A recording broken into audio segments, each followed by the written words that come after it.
Chris, Liege Games. Kickstarters, right? Whole bunch of surprises, whole bunch of good stuff. Another week.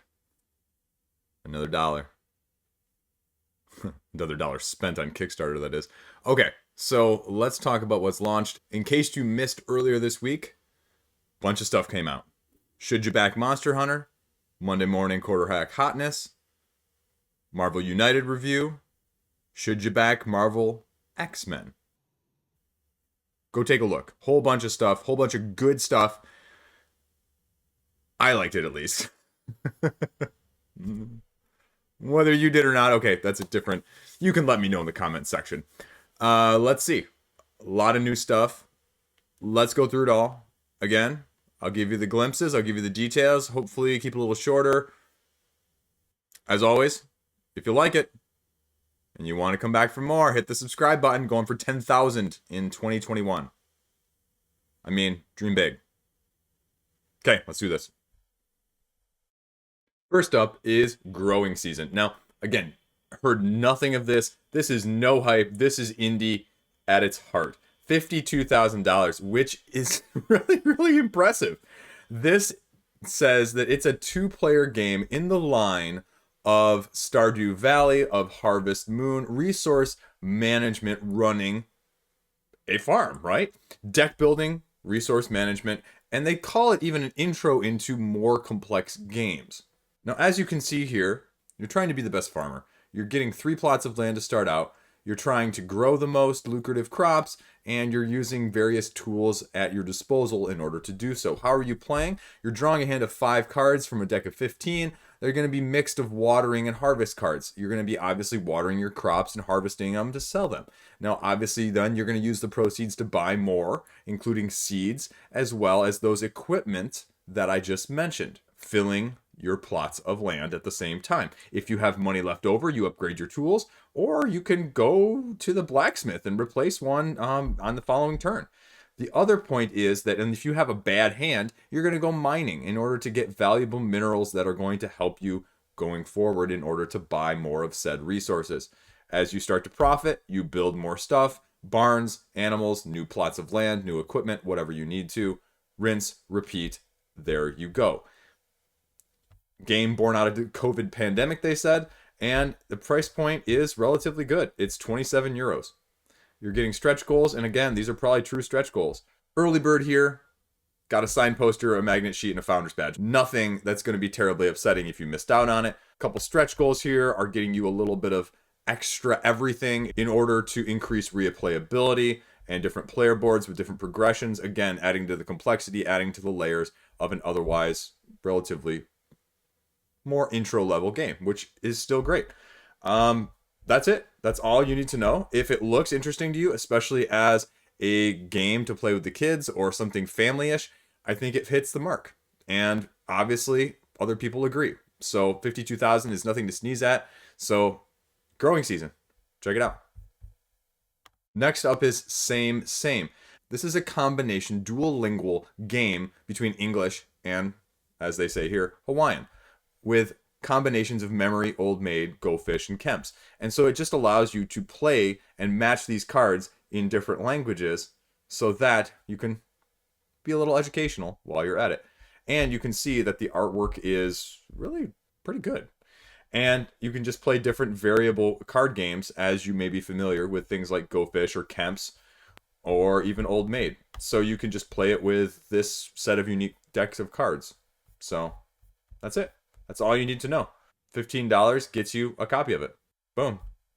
Same. Check it out. Next up is Great Sieges, the Solitaire game series that I talked about last week. And I only mentioned one, the Siege of Syracuse, but it's coming in the trilogy here. The 1 hour, 1 player war game, choose your side, asymmetric AI versing type of game. Now, clearly, I'm not the target audience. I have no qualms about saying that. War games are completely outside of my realm, but this is a bundle deal for $70,000 raised. It must have some pedigree. Boom, here you go. I love this at the top. I'll say that. Tell me what's going on. Tell me why I'm doing it. There you go. Solitaire play. Here are the packages. Now, best value, spending less money is always the best value, in my opinion. But sometimes when you're super interested in everything, yes, you can save some money that way. So, you can mix and match. Second edition upgrades. So, what is the price point actually? So, whoa, 59 bucks per. That's a lot more than I was expecting. Although, I guess war games do run that. So, yeah, 109. So, you're getting a little bit of a discount with 2. So, that is right. I see that. And the 3, yeah, 3 is getting you a discount. Oh, no, wait, that's 2. So then 3 is also getting you a slight discount. So, like I said, each of these 3 conflicts, you get to choose your side here. You get to go about doing the battle. Okay. Siege of Malta. Again, choosing your side. And the Siege of Quebec. Quebec. Gosh, that reminds me, as a side note, Letterkenny. Sorry. The best scene from Letterkenny, this will be my one tangent in this video, hopefully. The cold opening, where they do the alphabet. I'll throw the link in the comment section. You guys got to watch it if you've never seen it. Anyway, so it just reminds me of Quebec. Anyway. So yeah, solo war game. I'm not going to go into any much more detail. I can't do it justice in the time frame that would be allowed without going over my head or your heads, hopefully.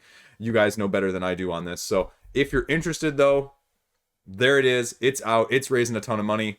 It's going to be of interest for people. It's not a shlong. It's not a long campaign. So check it out. Now we have run into Dice Theme Park, the sequel, and they're just broadcasting that to Dice Hospital. Now they say that this one is a little bit more complex, and I talked about it last week and how the gameplay mechanics work in the sense that you are going to be trying to build your attractions in your theme park using the dice as the customers, and as the pips go down on the customers, eventually when they reach 0, the customers leave. So you're trying to maximize the amount of attractions that they're going to based on the number of pips that they have and not waste any of those pips. You also have a unique passing mechanic in terms of bidding in who goes what order, because you're playing 2 cards from your hand, the sum of which the lowest person goes first, but then whatever cards you play, you have to pass to the person on your left, which I think is really creative. So let's check out the price here.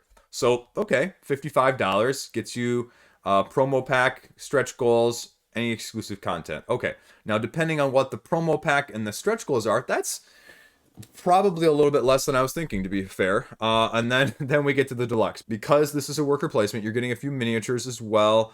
And I'm guessing that there's going to be some deluxe stretch goals, as is often the case in these scenarios. So let's see. And then the new game, so you can get basically everything of their ilk with the Dice Hospital ER emergency roll. Now, I heard someone say on social media that they weren't happy that they were being content locked by the higher pledge level to get the Dice Hospital ER roll. So I'm not sure if that's not available as an add-on then. Not having looked at the rest of this page, we can scroll down here and see.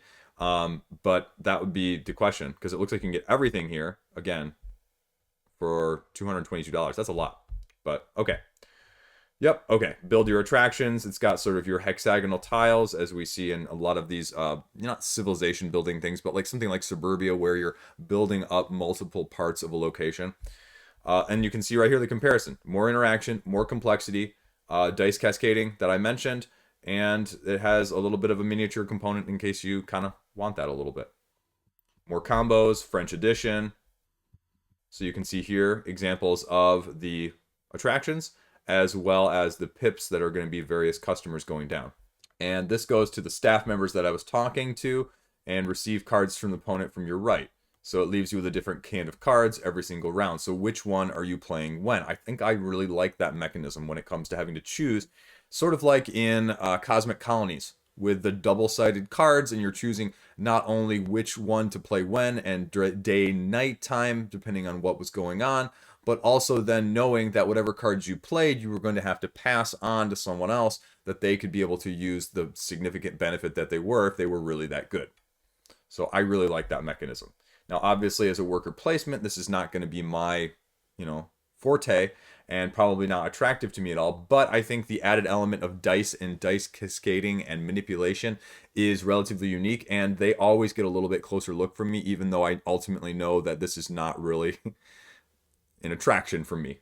It definitely gets more of an eyes on, I think, just from a non-worker placement person. I don't know if you guys feel the same way, if you're like me, but that's where my head goes, at least. You can see a little bit of everything what you're getting here. Good that they're including player aids. Gosh, games need player aids, period. Some sort of monorail system where you're moving the dice around. Solo components, so you get to play it solo as well. It makes sense as a Euro. And let's see. Okay, what's in the box? Here you go. What are you getting deluxeified? Experimental rides, mini expansion. Okay, so they're going to gate a little bit of that. Innovations, mini expansion. So it's not just deluxe, it's actual gameplay. And you've heard me say that before. This is like 3 weeks in a row, or 3 videos in the last 2 weeks that I've said I'm not a big fan of blocking the gameplay with the deluxeifications, one or the other. But I mean, I understand it, but at the same time. So here's the promo pack, a little bit of that stuff. Again, round track marker, monorail miniatures. Okay, great. Why back it? Okay, free pack. I mean, and that's really what you're looking at is, are you going to get this stuff at a higher price at retail, or will it even be available at retail if you're getting the retail version? Is that combo pack worth it? Otherwise, if it's not, then you hit it up at retail most of the time in these situations. We talked about it, a little bit of the gameplay, scoring points by moving your dice around the park. Visitors are your dice. Obviously, pips are their excitement. You're going to be hiring even mascots to get a team of mascots uniquely to your park every game. And it's a puzzle cascading them through the events and the attractions in order to maximize the amount of points. So, like I said, pledge levels are okay. A little bit less for a deluxe Euro than we've seen recently with some of the other bigger production ones. So I think ultimately some of that make it or break it with the stretch goals will be what level you maybe want to get. Now, it's interesting that they're going with stretch goals after the first 24 hours. I'm not sure if those are going to be true stretch goals then, because otherwise, why wouldn't you just have them up right now? If you're going to base them on the funding after the first 24 hours. I just, either do them or don't. Either unlocks, stretch goals, have them out to begin. I don't like the moving targets, though. And that's true across any campaign. CMON, Awaken Realms, I'm not a big fan of the moving target situation. Just give it to me straight. I prefer, say what you will, and I did say, on my Monster Hunter Should You Back That, the daily unlocks. There's just something to be said of the simplicity of that nowadays. As a bigger company, when you know they're not going to be truly stretch goals. The smaller ones, that's an exception. But, okay, that's it. That's Dice Theme Park. That's what you need to know. If you're interested, I think honestly it looks better than Hospital. So that's just my own opinion. But I prefer more interaction. I prefer more dice. I prefer slight complexity because I think Dice Hospital is just probably not of my ilk in anyway. So there you go. Earth Rising. Now I talked about this and I was wondering what was going to happen with this, and it's off to a little bit of a slow start right now. Obviously, the first 24, 48 hours, when it's going up against this rough competition that's out there right now in Kickstarter, good gosh. End of April, right? Who'd have thought? It is a cooperative 1 to 6 player pandemic-esque game where you have 20 years, or the span of 20 years in the board game, to create the world anew to prevent it from basically global warming. Real life kind of intertwining with your board game right there. So what are we going to be looking at here? What are we going to be seeing? Now, it has the pandemic-esque vibe with a little bit different board setup from what I saw last week.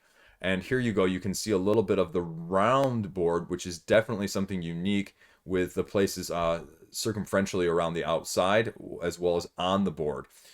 And you have your various characters, just like Pandemic. So there's a little bit of that going on, and you can get that little bit of vibe. As they say, climatologist, ecologist, activist, you can read the rest. And they've really gone to, the thematic incorporation. Like, this wasn't just a tacked on theme. They really wanted to have a realistic element based on what you've got here. So, game board. Okay, this is the Earth. Ability to cope and put strain on it by human activity. 6 sectors of human activity, each providing something the population needs.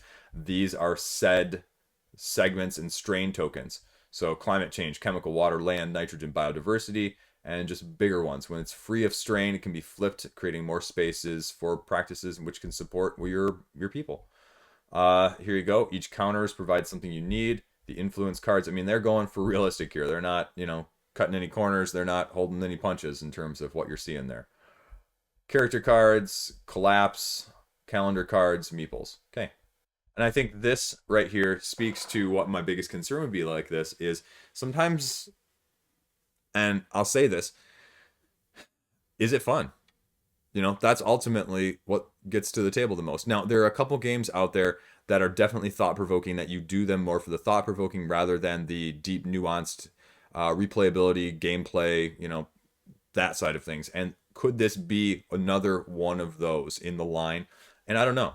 I just don't know enough about it to be able to tell you. But it's got an interesting setup. The board here you can see with these fragments and shards, two in each area, matching up and being able to clear those or not is very unique. So what are you actually doing?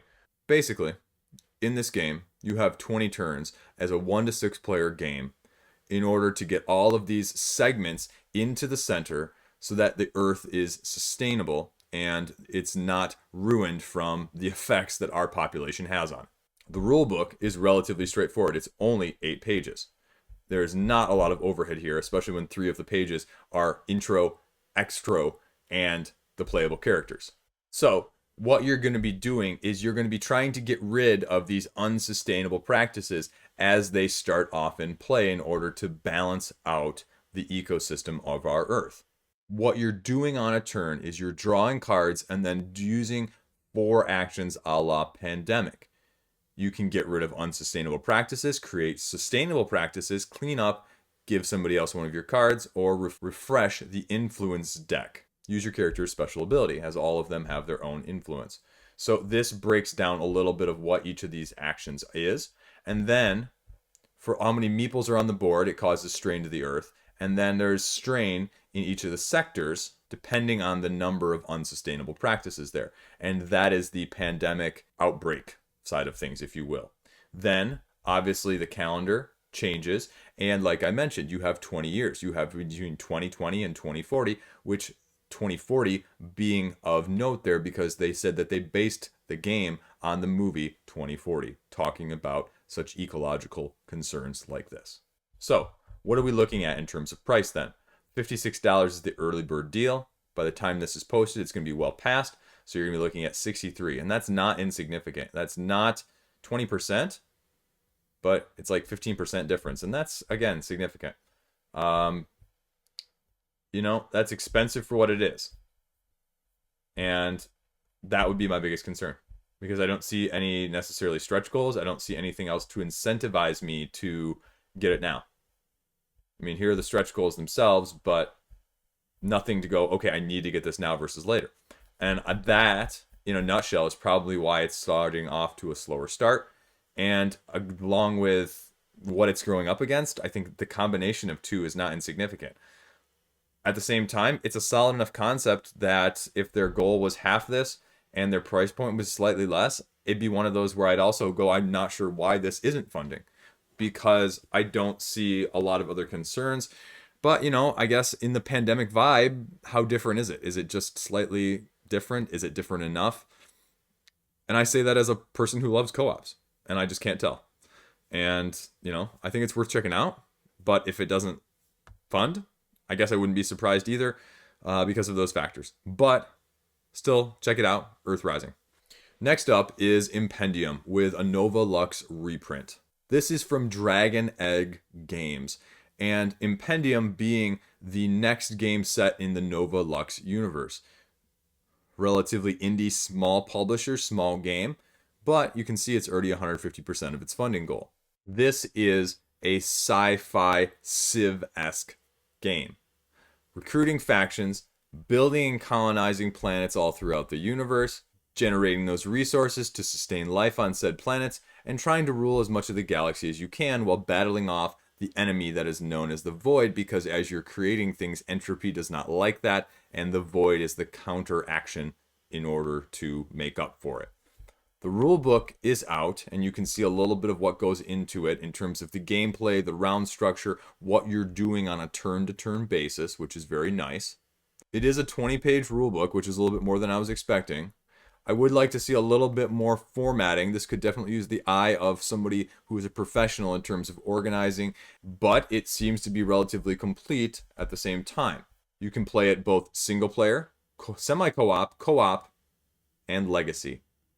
Depending on how you feel about that, like I've said before, does it work well at all? Would it be better if you just had one or two of these? I don't know. I'm not familiar with Nova Lux in general. Let's see the price point, $35. including exclusives, and the 2 expansions that come with it. $59 gets you Novolux, the Kickstarter edition, plus everything else that I just mentioned as well as an additional Federations expansion.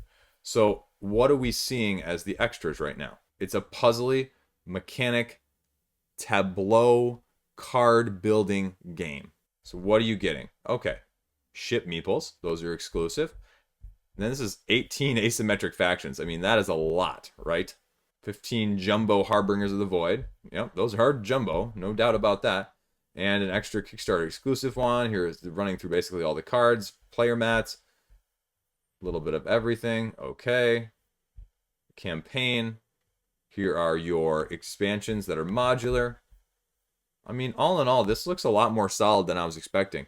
Now, the design is not as polished, both in the rulebook as well as the page and the art and the design in general. But I think if the gameplay ultimately does the speaking, that's what matters more. You know, I've had plenty of games that look just like this that I'm very happy with. So it's really about what happens when it hits the table. A couple of videos here from various people, including the Dice Tower, and a little preview from Tantrum and Game Boy Geek. You know, you can just kind of check it out, whatever you want. And they actually say fulfillment, because it's all card-based, is October, so that's really good as well. Shipping's what it is. A little more for a card game than I was expecting, but not too bad overall.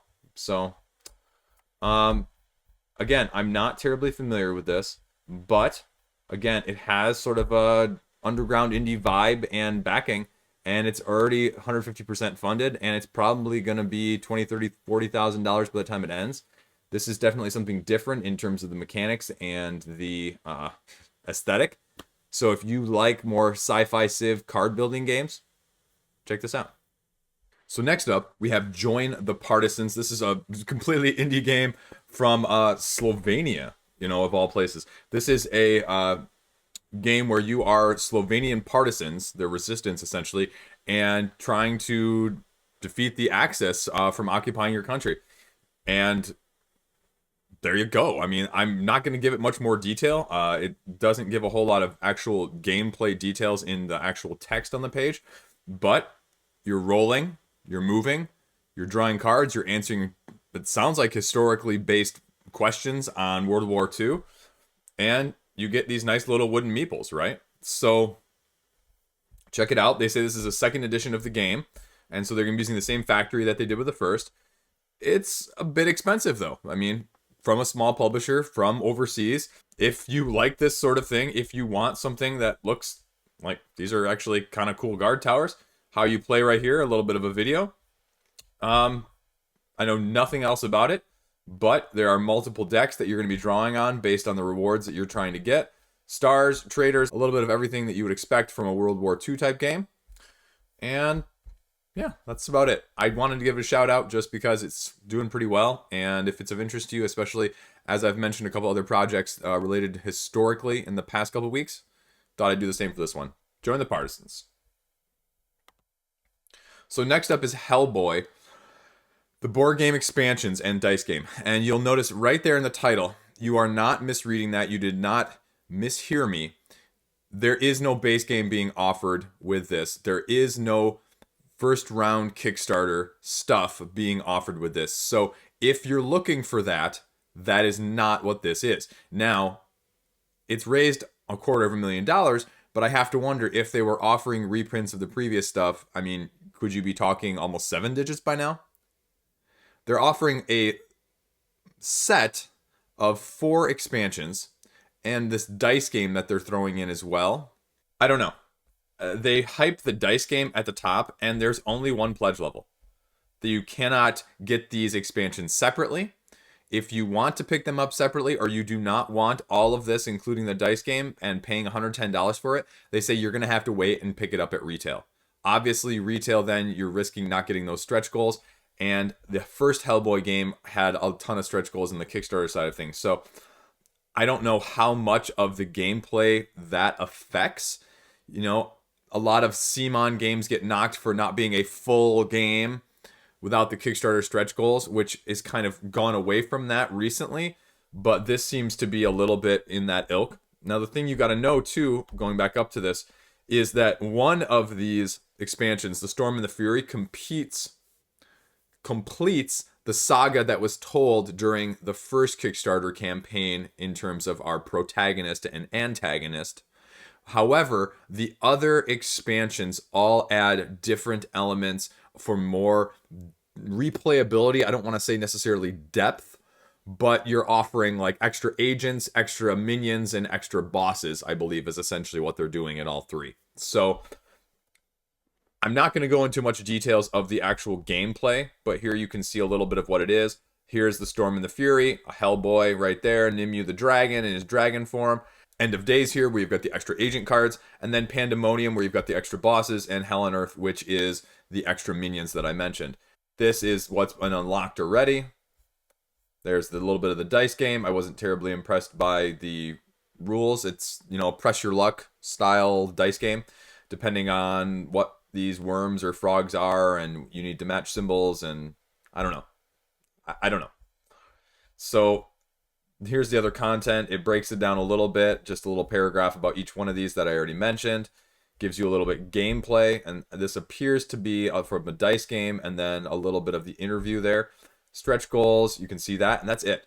So all in all, I think I would have to say that you're really only going to be getting the return backers, and it's not a long campaign, and maybe there's IP issues with reprinting some of the other stuff. I don't know.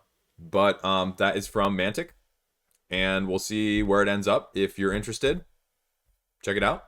But there you go. Next up is Harsh Shadows. I talked about this last week in the roundup in the upcoming games. It's already funded. It's $12, which is a heck of a lot less than I was expecting as a solo game where you're an agent trying to, basically do counter espionage against a spy and having to do certain objectives as you're moving around this card grid map by avoiding bombs and tagging the other spy with a little tracker, as well as getting a set of 3 matches before the spy can escape. Clearly, it's struck home, and like I've said before, these solitaire games really are, especially in the pandemic now, hitting home with a lot of people. 510 backers. I mean, again, 7,000, 8,000 doesn't sound like a lot, but when you have a pledge level of only $12, I mean, it's pretty good. So I give them a lot of kudos here. Plays in 30 minutes, it says. The art is nice. Locations, discovery, evidence, gear, all of what I just mentioned. If you want to take a closer look at it, go right ahead. There's plenty of written reviews here as well. Yeah, it's a good price. I don't care what the shipping is. Shipping's $5 in the US. Elsewhere, it's a bit of a mess. So if you're in the US, that's probably where the majority of these 510 backers are, just given the shipping costs. But yeah, it's a bit much if you're going to pay, more than 100% of the price on shipping. So, man, sorry guys. Hopefully they'll get something going. Hopefully you guys can get like group pledges or something. Talk to the designer, see what you can do. But that is Harsh Shadows. Next up is BitterSweet, a game of chocolates, 2 to 4, essentially tile laying set collection-esque game where it is very thematic in the sense that you are basically opening these boxes of chocolates and trying to get the ones that you like, trying to avoid the ones that are yuck, as the game uses, and then being able to swap them sort of back and forth. And it has a little bit of a different mechanism, even though it is basically a take one, do one sort of game. And there's also vegetable covered chocolates that you have to avoid. So you can see here that the setup is relatively straightforward. You have a 4 by anywhere between 5 to 7, depending on the player count. And it gives me very much the memory vibe with a twist, if you will, because you have 3 different actions that you can be doing. You can take one, place it in your hand. You can return one and place an empty wrapper in front of you. Or you can just reveal one because some of these have on reveal abilities. You're just trying to get the most points based on the ones you like and the ones that you don't like, the combination thereof. And you have to win 2 rounds. So that's it. That's the game. Let's check out the price point. $25, as I said up top. I mean, not bad. If shipping's decent, it's relatively straightforward. Gonna be low overhead, gonna be easy to get to the table. But I know memory is not one that a lot of people are gonna say, hey, I'm looking for a twist on that. My kids like it occasionally. Mario Memory is one of the most played games in my household, but my kids are also going past that. Would this be a good tweener? I don't know. I mean, I'm not a huge foodie when it comes to this sort of thing either. So the theme, it is what it is. But let's see if it funds, and it's got a few stretch goals. I mean, it's off to a good start, especially with the competition out there right now. So if this interests you, BitterSweet, check it out. Next up is Lost Empires, practically funded by the time I'm filming this. Head-to-head, card-driven area control game, tactical movement. You're also doing a little bit of deck design. There wasn't a whole lot of information on this one last week when I talked about it. Interesting that they offer sort of the price point right at the top here. 2 players, 30 minutes. The base game without stretch goals is $19. That's probably a pretty good deal regardless of retail or not. The all-in is only $45, but the question is, what are you getting with all-in here? Gameplay, what are you getting? Okay. 4 factions. Deck construction. Now, this is the interesting thing is, if you're like me, I don't have a lot of time for too many deck construction games. Now, 32 cards per faction, so you have a little bit of variability, but maybe not too overwhelming. And then you're trying to sort of put it together. Bunch of reviews. So what are you actually getting? The retail does not get you the stretch goals.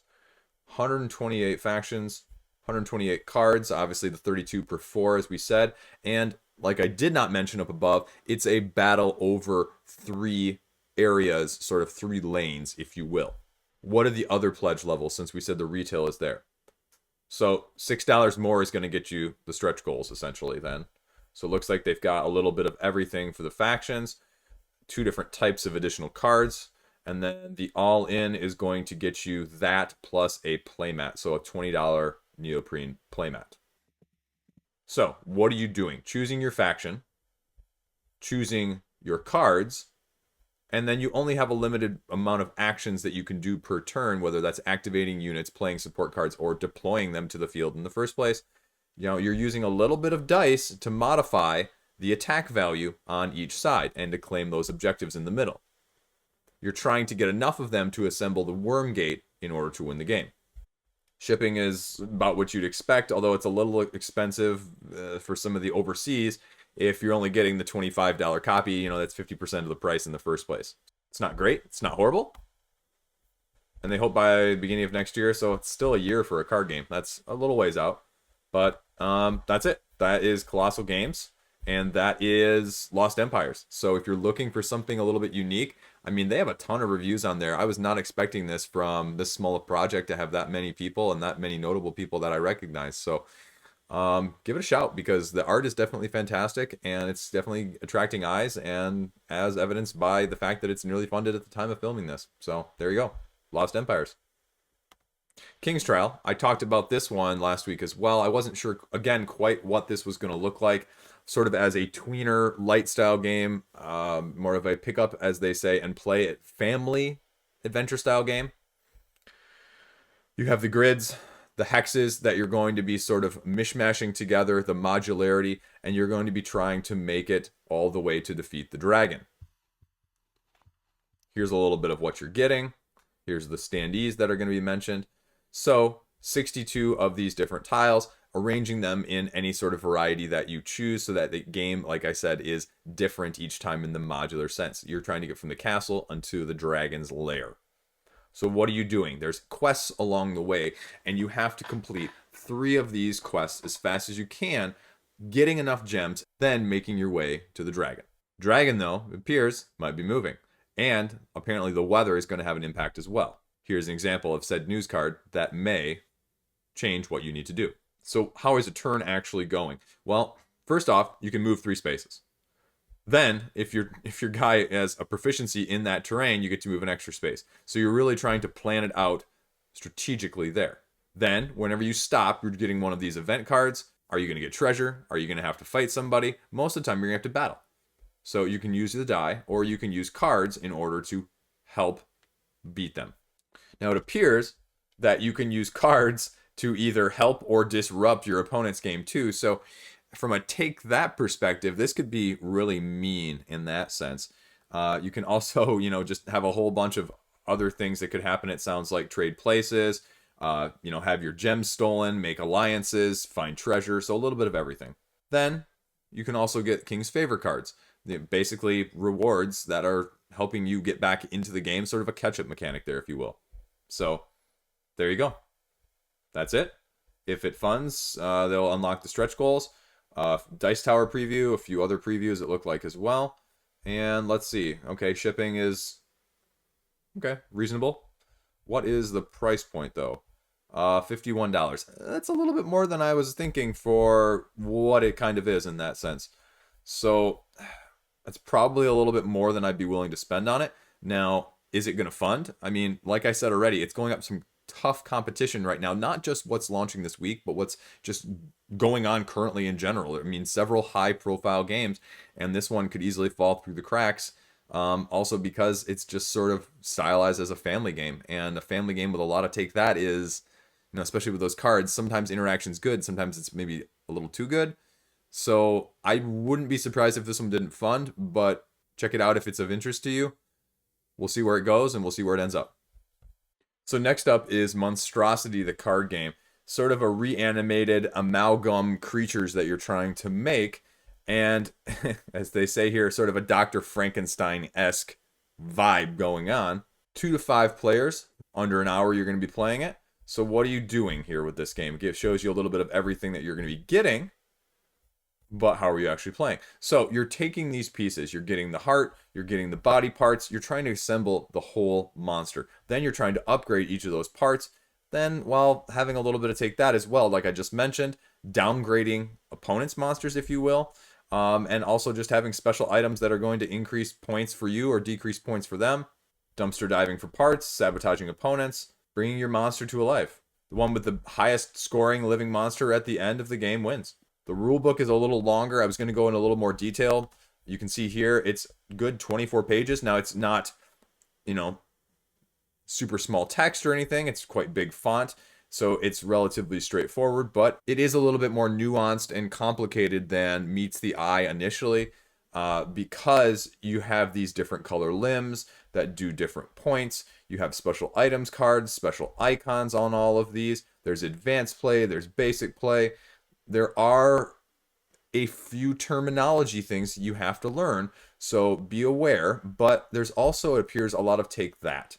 And so you just got to be aware of that, of modifying other people's points as well as their monsters in general. So if you like that sort of thing, a little bit of attack or King on Tokyo vibe, but doing it just via cards as opposed to die rolling, this might be of interest to you. Now, I'm not saying it's anything like that in terms of the actual gameplay, but it just gives me that sense of interaction or directness in interaction, unlike a lot of other games. So that's Monstrosity. It is launched already. It's already 150% of its funding goal, albeit the funding goal is $4,500. But it's going to hit some stretch goals. There will be other stuff added on it. So if that seems like an interesting and a good fit with you, go check it out. Next up, this was, I feel like, highly anticipated. At the same time, now this is 2 already in the video, this and Hellboy, that there was really no forewarning in terms of the date, because I feel like both of these are relatively well-known properties. I feel like with a little bit more warning and advanced hype, you know, in a good way in that sense, not overhype, but you could have had a little bit more of a running start to begin with. And now neither of these are funding bad by any means, but I've seen a lot of people clamoring, and this has been out of print and it's been harder to get, and the price has been a little bit higher on the secondary market. And they've redone the art, they've redone it, they've made it much, much bigger, they've added some new stuff, and it looks like it's running about $100 a pledge, and they've got almost 1,000 backers, but it's only 85,000. I mean, now, granted, that's still a really good day one start, but is it as good as they were hoping? I don't really know, because I don't really know the genre for this. I played the original years ago when I was new to the hobby, and I did not really like it. I just didn't feel like there was enough control, and we just were always playing literal and figurative catch up, and some of the stuff was just totally random, and the skill checks and the checks in terms of the storybook sort of things was just, you know, just didn't really vibe with me at all. So this is an easy pass for me. I just didn't really click with it, but that's okay. I mean, we all have those games. So basically it is like Tales of Arabian Nights, the secret agent James Bond version, if you will. You know, roll, move, skill check, pull open a story location based on what's going on there, and now they say they've got like 2,000 of these different encounters that you can be doing. So this binder you're going to be getting is going to be 2 or 3 inches thick, and they've redone everything in terms of resolving things, how it's actually playing, how you are going not just after the main bad guy, but now you have to go after them and find the minions, and then after you do that, then you can find the ultimate bad guy, Dr. Lobo. It's it's a choose your own adventure-esque narrative story campaign type game. More than meets the eye here at the end, a little teaser there. Maybe there's different endings, or maybe there's a end scene, credits, encounters, things like that. I don't know. But it's standees, it's cardboard, it's dice. It is just storytelling narrative type games. And the pledge level is $100. And you're getting these Kickstarter exclusive henchmen. And the Epic Edition is getting you just the essential non-gameplay stuff: playmat, foil box, art prints, metal dice. So I don't know. I mean, I feel like it's been out of print enough that, it's probably a good value at the $100. At the same time, I don't know. I don't really have any interest in it, so it's hard for me to judge whether or not it's worth it. What are you doing, though, on the actual gameplay? So what you're doing is you're choosing your spy. Each of them are asymmetric, have their own skills, their own special abilities. You move around the world trying to get these secret missions. You draw an encounter card, you choose the response, you look it up in the book, you roll the fate die to see what happens, and you resolve it using your skill dice or your skills that you have as your new character. If you pass, you get rewards. If you don't, you get hurt or your skills get lower. So I think that's the trouble, is sometimes it's not like runaway leader syndrome, but it's sort of like if you fail a couple things, it's super hard to play catch up, or at least on my experience it was in the first one. Is that going to be, mitigated? Because as I mentioned in one of the other videos, sometimes people respond better to a failing forward sort of thing as opposed to, negative consequences. I don't know. And, there's some reviews down here, a little playthrough, rulebook. Shipping is what it is, probably relatively good for the price and the size of what this box is going to end up being. So, all in all, I mean, it's definitely a niche. It's definitely been on a lot of people's wish lists that I've seen. But is the price point backing people off? Is, something else? Is it just the lack of hype so people aren't aware of it yet? I don't know. I mean, it's clearly going to hit, 3-4 times its funding goal easily. It's just sort of where it ends up in the end. So, Agents of SMERSH, the Epic Edition, if that's been on your radar at all, go check it out. Next up is Stationfall. This just launched, and it's already over twice its funding goal. You can see I'm backing right now at the $100 pledge level, but I'm backing it right now to kind of see where it goes, because as I talked about it last week, it's a 2 to 9 player, heavy social deduction, asymmetric, 12 different characters to choose from, trying to escape this orbiting station before it blows up, and being able to sabotage and sort of interact with people and try to prevent them from achieving their quests while escaping. It's trying to be a very heavy storytelling game. And the comments I've seen are very positive so far, but the concern that I think was raised, and I think was my concern initially when I looked at this, for what it is, it's very expensive. Non-miniature, card-based driven game. The base pledge of $64 is quite expensive. And as we've seen in the non-deluxified versions, if this goes to retail, you're better off saving money. And the problem being, the additional deluxifications that they've done are these 12 miniatures of the character, and they've thrown in either a neoprene mat for additional money or an extra miniature of the Project X, or whatever the monster is, essentially the alien-esque monster. I'm not a huge fan of the miniatures in a game like this. I'm just not, personally. Oh, and sorry, my bad. 27 miniatures. So, I mean, it's not a bad value for the amount of miniatures, but when I'm doing a deduction movement on a map game, I don't need miniatures. And then I have a hard time looking at this and going, for what you're giving me, $64, right? For here you go, the box, the board, and all of these character cards. Because I want this game. I think this game, it looks really, really good. I think this is the great next step up from my group, from something like, Murder in Hong Kong or Secret Voldemort. something like just a little bit step up when I have 5, 6 people on a rare night, post pandemic. So I would like this, but I'm not sure I can justify it. And I think probably the price point here is more of the wooden component thing. And that's probably the issue, is that you have all of these made in wood and all of these in cardboard. So, I mean, there's tons of tokens.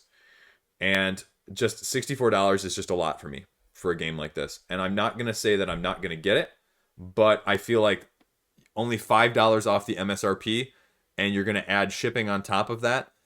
If I really decide that I don't want these miniatures, that's not a great price point for me personally. Like, I'm now at the stage of my collection that I'm looking for, the complete package, not just FOMO.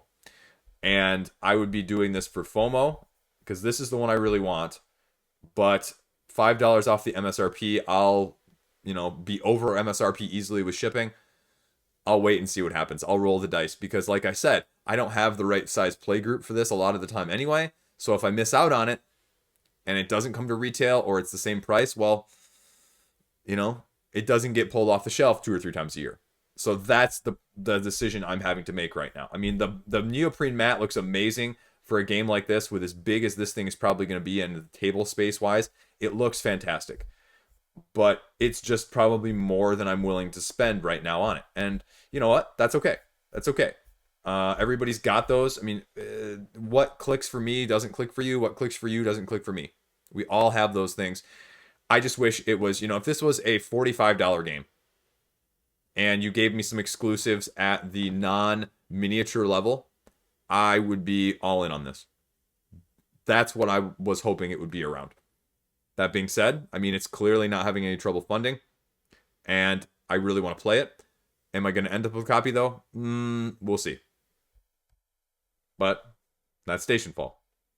Next up is my father's work. Now, this was one of my picks last week as well, along with Stationfall, like I just mentioned, as quality games that I looked at and I said, you know what, these are going to look really good. The gameplay looks solid. The project as a whole just looks very good for what it is. And so far, I mean, other people are agreeing with my sentiment. 163,000, and it's just going to go up from there. Now, again, like I said last week, this is clearly not a game for me. Like, I almost have FOMO, like, hey, everybody else is really liking it. Maybe I should like it too. It's a heavier worker placement over 3 generations where you're Frankensteining a project. Now, not a monster like you were earlier necessarily, but technology or some ilk of that sense. And what you are going to be doing is carrying over some of the experiment and a little bit of the data from one generation to the next, trying to get things set up as much as you can for your next generation without poor planning so that you don't lose too much when the time comes to actually pass on the information and the resources. And that is going to be the balancing. There is also a bridging sort of framework where you have A going to 2 Bs and each B going to 2 Cs. And so you can have some overlap even if you're going for the same eventual, element at the beginning, or you can end up going the exact same route if you play the same one, or you can end up, even if you're going for the same, final technology, you can end up with a very different route to get there in the first place depending on the game. Now, again, I don't really like this. I mean, I like the fact that they said it will not be sold through distribution, and this is where syntax and wording matters. Because immediately you go, oh my gosh, it's only going to be on Kickstarter. Well, oh no, wait. It's going to be available at our website. So just say we're not going to sell it through everybody else. The wording of this seems a little dramatic when you're putting this and then you're making it smaller right below this. It's semantics, but it's true. It's a little bit of FOMO in that sense, in a different way. Now, I like this and I don't like that this at the same time. 1 pledge level, $99, deluxeification for your Euro game with all the stretch goals, pre-shipping. More, again, than I was expecting. This week has been very much so already much higher prices on these products than I would have expected if you had surveyed me last week and said, what do you think the price is going to be on this? What would you pay? What do you think is reasonable? What do you think they're going to do? I would be like I would be like the over contestant on The Price is Right consistently on almost all these, in the sense that I would be eliminated from contention. Not that I would have guessed over. And you know what I'm saying. Leave me alone. I'm working here. So, like I said, this is a 2 to 4 player game. You're trying to use these workers, and you have 3 different types of workers, yourself and then 2 other types of servants that are each limited in where they can go and what they can do and how they can interact, or you can go a little bit of everywhere. So you're moving them around trying to collect those resources. There are many different scenarios that you are branching in terms of the narrative. You can see here that they run through a little bit of the different scenarios that you're going to be running into, and it's a little bit of an app usage, which depends on how you feel about that. Is that a good thing or a bad thing? Anyway, so stretch goals being what they are, you're getting these new scenarios. You can see here, it talks a little bit about what's already there, in fact, of the ingredients and the pieces. And probably right here, this is why you're starting to see this increased price. I mean, you're getting these upgraded resources. I'm assuming that's what the picture is representing. You have miniatures. So, you know, all of this is deluxe. It doesn't say deluxe over here, but it's all pre-deluxeified, if you will. So you can see a little bit of all of what you're doing here.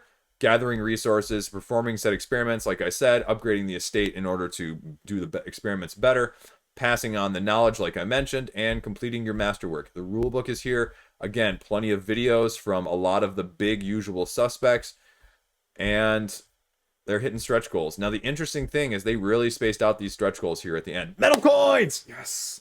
Anyway, scenario, printing. So, not a lot of gameplay, if you'll notice here. Not a lot of gameplay. And blessing curse, depending on how you feel about that. If you want some of this deluxeification, or if you think that you can hope that it's going to be less, but they said at the top it's going to be the same, especially if they do all of this deluxeification and they're not offering a second pledge level. I mean, that's still, are you going to have a $110, $120 euro at retail? I mean, the only thing that's even come close to that has been Dwellings of Eldervale, and that was on a completely different scale, I think, than even this. So, I don't know. This is a very interesting conversation because it's a very interesting precedent that could be set in terms of price point. So, I mean, prices, shipping-wise, is great. But there you go. Check out the rulebook because it's definitely something very, very, very unique.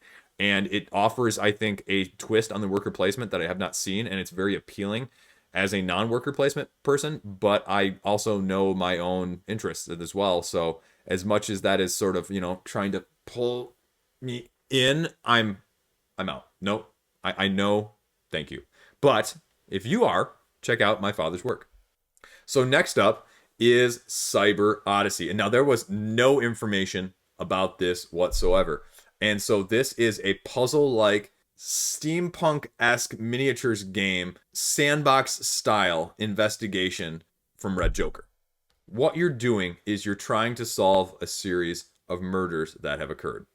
You're trying to send your agents to the right locations to get the clues in order to reach the conclusions first. So it's competitive searching in that sense.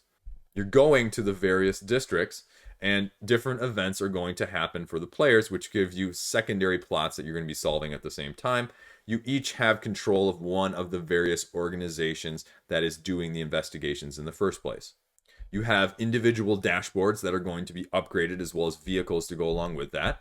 And you can see that you're each getting your own personal vehicle. Now, here you have a little bit of combat. And so I looked at the King of Average's video, and he talks about the combat not exactly being his favorite part of this game. So if you want to know a little bit more about the combat and the mechanics, his in-depth, lengthy, I think it's like 45-minute review of this game is on the page, and I suggest you check it out to get a little bit more insight, because I can't give the clarity in that short time that he did. And mostly that's because also this rulebook is 34 pages long. The game elements themselves cover almost a third of the rulebook just from that side of things.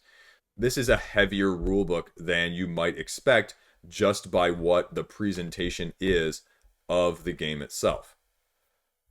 Plenty of videos. Here is the other interesting thing. This is an €80 pledge. That is relatively big. $95 US before shipping. So you can see a little bit of what this is going to offer. Now, again, it's miniatures. That's probably what you're paying for here. And you have all the various organization stuff, and then the locations that I mentioned, and with the cards that go along with them, with the districts, all your different weapons, cards, upgrades, gears, that sort of stuff, the strategy board, and then your miniatures more that I talked about as well in terms of henchmen, and then the expansion at the $109 pledge level. So it's only a $12 expansion, but I mean that the price point is already pretty big for the core in the first place. It adds a way to, build your own base, attack other people's bases, and, use spare actions to rest your agents in your own base in the sense. So seems like a lot of people, almost everyone, is going for that higher pledge level right now. So obviously, for good reason, to get that expansion. You never know with some expansions like that whether or not they're going to show up in retail. Here are the miniatures you can get a little bit more look at. Again, I sort of wish there was a non-miniature option, because I don't really see, when you've got that much of a game board going on, I don't really see the interest in some of these miniatures. I definitely am a sucker for miniatures in the right situation, but in other situations, I think it's just adding to a little bit of bloat and price bloat. And I don't know, I feel like you could probably do just as well with standees or tokens for me and cut the price in half. And then this game would be more palatable for me from that side of things.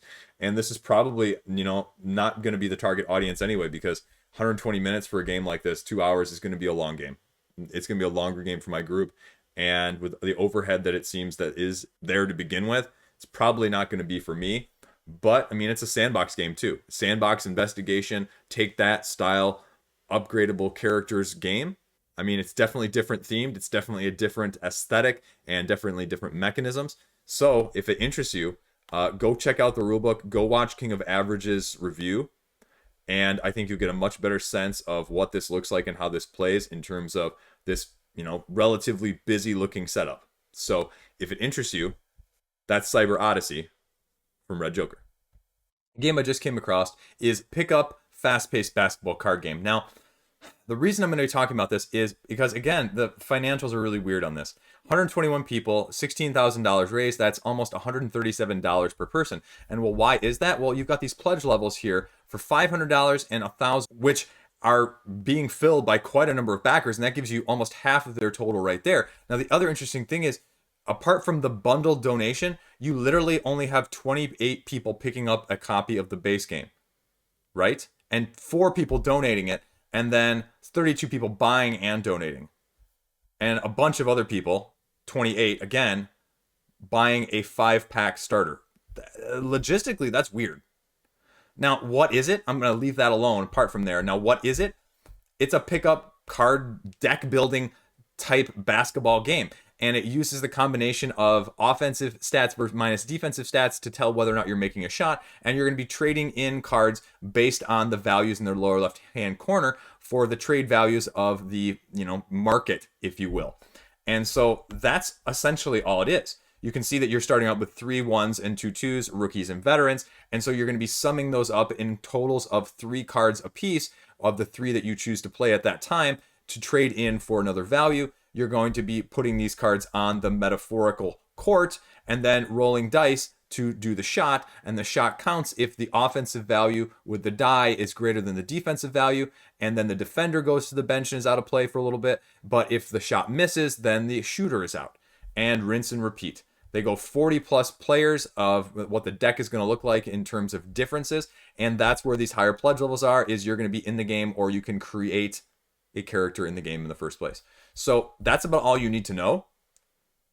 It's looking like it's going to fund, but again, those price points really are kind of strange distribution from what I'm used to seeing. So hopefully it's as good as advertised. So that is Pick Up Basketball Card Game. Okay, so next up we have Reventure Orbtale. Now I talked a little bit about this last week, but I had no clue what this is going to look like. It's 50% of its funding, less than 24 hours in. This is a little bit more complicated paper, scissors, rock, if you will, but it looks really intriguing, sort of like Board Royale and Doomlings that I've talked about in the subsequent past couple weeks and past couple months, in that vibe of just something light, easy to get to the table. It's straight up take that, but it's choosing who you're attacking in that sense. Now, it's a little different, and that's where sort of the novelty is, I guess, is what you'd say. 30 minutes per game or less. I can't even imagine some games would take the full 30 minutes. You start out with 12 heroes, 52 cards total in the deck. The other 40 are items that you're going to be using. And these items, you can see, have one of 3 icons on it. The attack, the defense, and I forget what it's called. I think a tactical, whatever the tactical side of things is. Defense beats attack, tactical beats defense, attack beats tactical. I think I got those right. Anyway, so the thing is, if your card wins, then you get to activate the text that's on the bottom of all of these cards. And your heroes each have abilities at the bottom here as well, as you can see. Depending on if it's a tie, because sometimes you'll play the same symbol, or, you know, how you're drawing. So, because there's only 2 phases. It's basically draw a card, then play a card. You're playing a card as the attacker, someone else is playing the card as the defender. So like I said, paper, scissors, rock.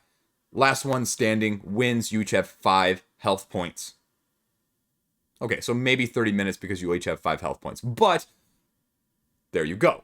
Oh, and, you know, of course, getting to the end here of this, I completely buried the lead. Here is the expansion, new heroes, new chapter cards, adding a dimension to the game. But how is the other win condition, right? It's Orbtales. You want to be the one at the end who has either the most orbs, there's 4 of them hidden throughout the deck, or you just want to get all 4 at once. Either of those is also how you win. Orbs also play into the paper, scissors, rock thing because they beat anything else. But if you play them, you have to discard them back to the main deck, so you lose them. There's the balance. Okay. Now, they also are throwing in, if you want, basically a portable deck of it. They've taken the art that is here, and they've ported it into a pixel form, so that you can do the same thing, just in a smaller form that's more portable. I mean, period. There you go. $24 for the base game with the stretch goals. $36 gets you an expansion, plus the Reventure copy, which is a Steam game from that same universe. And then you can get the higher level with the portable deck, and then you can get a little bit of extra bling if you want that side of things, and a whole lot of bling. So, there you go. That is pretty much everything. And they've got a little bit of stretch goals here, which are not dollar amounts, which is, again, fine to see. And that's it. I read through the rules. I gave you the synopsis. Honestly, this is a great little project. This is something that I would love to play at a game night. Now, I'm not sure I'm going to buy it myself, but if you're looking for something light with a little bit of variable power that hits the table really easily, this fits the bill. This needs to fund. This is the stuff we need to see, like Doomlings, like Board Royale, like I mentioned, because there is a very strong place for that within our hobby, period. It may not be for you, but it's for other people. That's why we're talking about Reventure Orbtale. Check it out. Next up is Dominations Deluxe. This is a 2019-ish, 2020 tweener game by Holy Grail Games. And it's a heavy game. It's already funded, but it is a lot heavier than it looks. They say 60 to 120 minutes now, and I read up on this game on the Board Game Geek forums before taking a look at this to sort of get a sense of what it was, because I kind of knew a little bit vaguely after my upcoming video from last week. But this is a heavy game. Don't be fooled. 5 rounds, 5 phases each, 3 ages. So you're really getting 15 turns, but within each of those 15 turns, you're doing 5 steps each time. So that's 75 total actions that you're doing. And the actions themselves, when you're placing these triangle dominoes, are relatively straightforward. You know, match up the symbols on the corners, take that many resources, use those resources for cards and upgrades and points, and then do this, and then do this, and then do this, and then do this. And so some of the people on the forums are saying, okay, it's more like, and I think they mentioned this even on the last campaign, the original campaign, because what this is doing is this is offering 2 new expansions with the deluxe version, is that it's really more like 45 minutes per player. And even then, people were saying, especially at the setup and the first game, it was taking more along the lines of anywhere between 3 and 5 hours because of those nuanced steps. None of them complicated, but all of them potentially slightly AP prone in order to min-max, and then it just lengthening things. And depending on how you feel about that, if you like that sort of thing, this is for you. If that's going to drive you crazy and you don't want to have that much overhead, that much separation in terms of the gameplay and the game length, then this one is an easy pass for you. Now, until I read the rule book, I was a little more intrigued, but having read some of the rules and knowing those steps and those nuances, this is way too heavy for me. Even though it's more tile placement resource management than it is strictly Euro as a civ building game. I mean, it got the seal of excellence from Dice Tower. So, I mean, it's not like people are saying it's a bad game. It is a game clearly for some people and clearly not for others. And that was what was so divisive when I was reading on the Board Game Geek forums. Now, you're getting the deluxeifications, you're getting the 2 new expansions. This is going to cost you a price of serious bling. The 2 new expansions, on top of the 4 old ones, you can kind of see as we scroll down here, they talk about all the deluxeifications. I'm not going to go into that. So, the deluxe sleeve, the Rise and Fall, which is 2 separate expansions. Glory and Decline, and then Corruption. Glory and Decline, well, I mean, sort of gives you the spoilers by the name, right? New token on the influence track is Decline. Glory cards cost those Decline cards to play, so you have to have some of the negative to get some of the extra beneficial positive. The Corruption expansion is changing some of the dynamics between the ages, the 3 ages that I mentioned earlier, by, basically giving different conditions, which can either be positive or negative. Now, the tricky part is you have the most control if you are the most corrupt. So if you are sort of behind in that sense, you're going to have the most power as sort of a balancing catch-up mechanic type situation. Obviously, it's going to get deluxe, deluxe, deluxe. Here you go. If you're just a returning backer, you're right, like, oh, 35 euros. That's nice. That's not too bad. 150 for new people. Or if you want to get a la carte, as they say, you can do that too. But each expansion is 30 euros. So that is not insignificant. I mean, and then here you go. Videos, playthroughs, all of that fun stuff. That's what you need to know. If you're really interested in it, go read the rule book.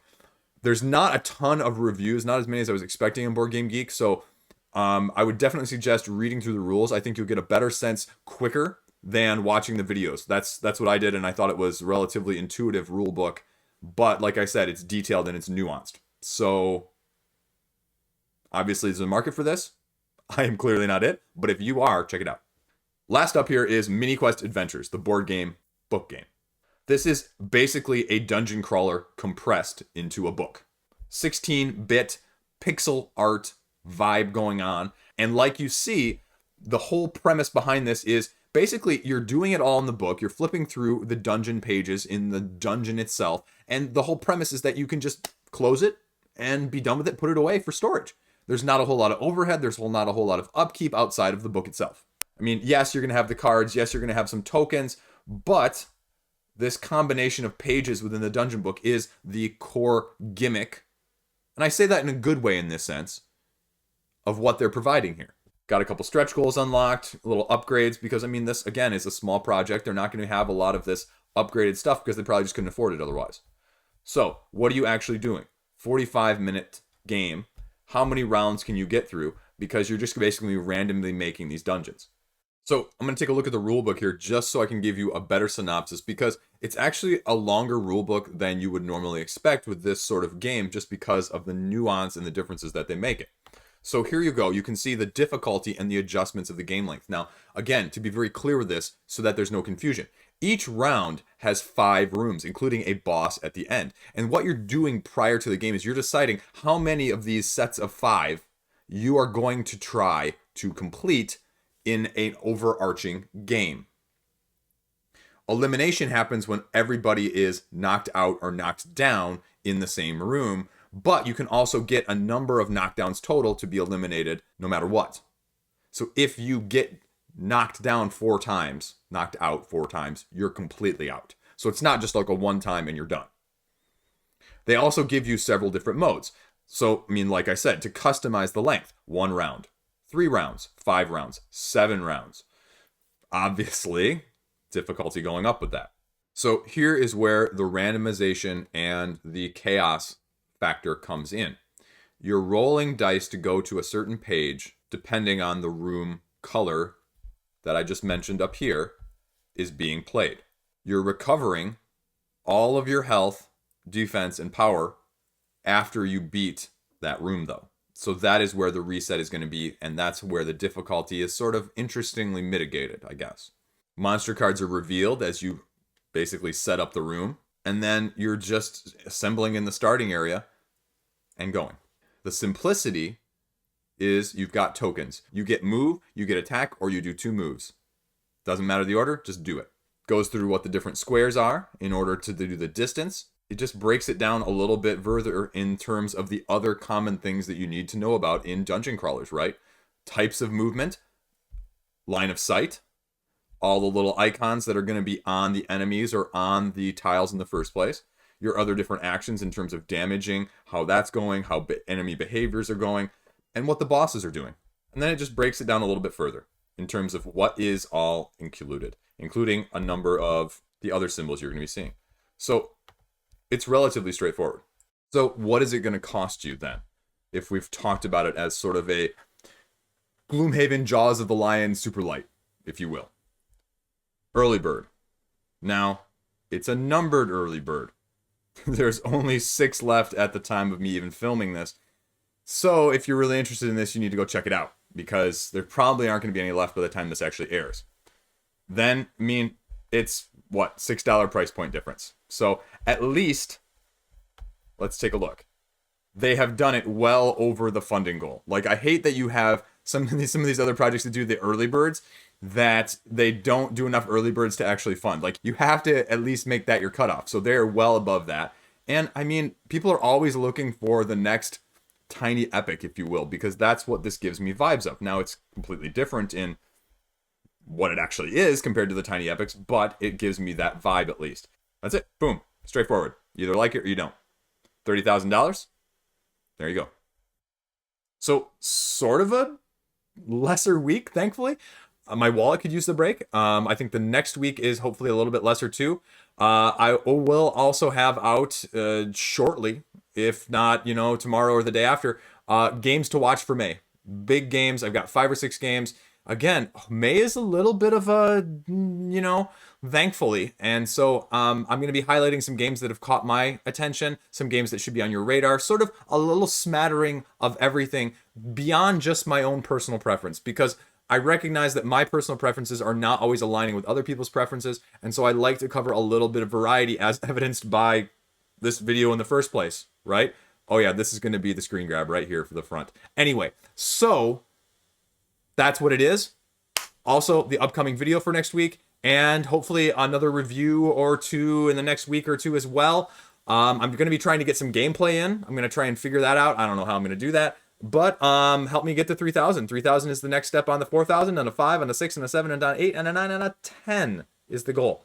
And also, congrats to Board Game Go for hitting 25. I mean, that is, a dream that I would love to be at someday as well. So I don't think I'm able to do it in a year and a half like he did. But maybe if I can get some collaboration and get some help. You guys have been great so far. Let's just see if we can get more people on board. As always, thanks. I really appreciate it. And hope to see you around. Stay classy this weekend. Have a good time.